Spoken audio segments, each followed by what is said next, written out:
Salut à tous et bienvenue sur la chaîne Techno, toute l'actualité high-tech tous les jours bien sûr chez nous. Merci d'être là. Aujourd'hui on va parler de cinéma et de nouvelles technologies. On va vous faire visiter la salle de cinéma de demain. Elle est à Paris, c'est au Pathé Vepler.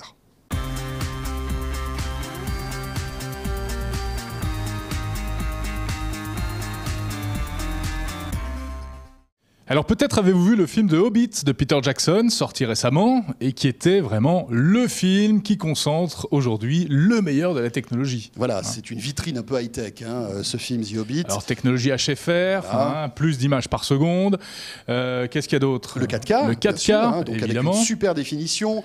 Le Dolby Atmos aussi, qui est une technologie de son assez incroyable. Le problème, c'est qu'aujourd'hui, toutes les salles de France ne sont pas équipées de ces technologies pour avoir une restitution optimale du son et de l'image. Alors dans certaines salles, vous avez le 4K et le HFR, dans l'autre, vous n'avez...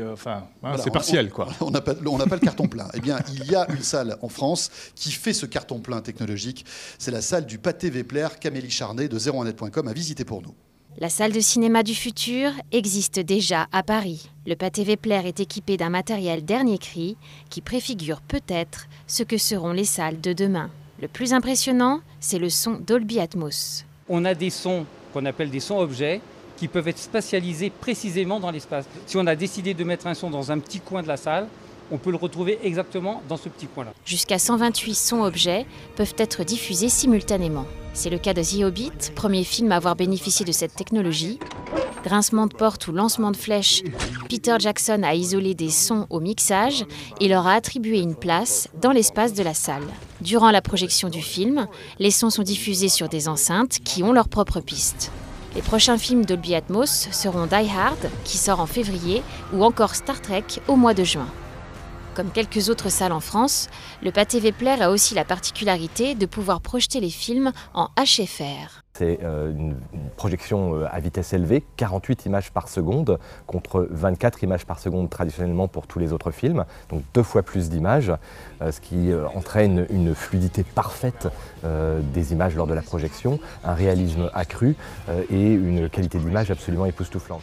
Seules les prochaines suites d'Avatar de James Cameron sont pour le moment annoncées en HFR. Enfin, le Pathé Vepler utilise 2 projecteurs Barco 4K. C'est 4096 pixels de large sur 2160 pixels de hauteur, c'est-à-dire 4 fois plus de pixels que pour une projection classique. Alors qu'est-ce que ça entraîne? Ça entraîne un piqué d'image absolument exceptionnel.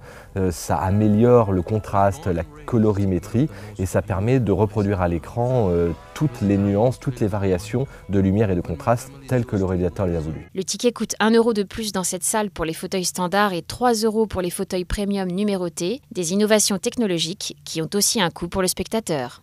Voilà, reportage d'Amélie Charnet. Et donc, si vous habitez Paris ou si vous êtes de passage, vous savez où aller. Alors bien sûr, ça coûte un petit peu plus cher, quelques euros supplémentaires. C'est quoi, 100 € la séance? Voilà. Quand même pas. Tu viens en famille, tu manges plus pendant une semaine, en fait, c'est ça. Ça coûte quelques euros de plus, bien sûr, parce que ces technologies sont coûteuses. La chaîne Techno, toute actualité high-tech, on se retrouve demain, bien sûr. Pour le JTech, salut à tous. À demain.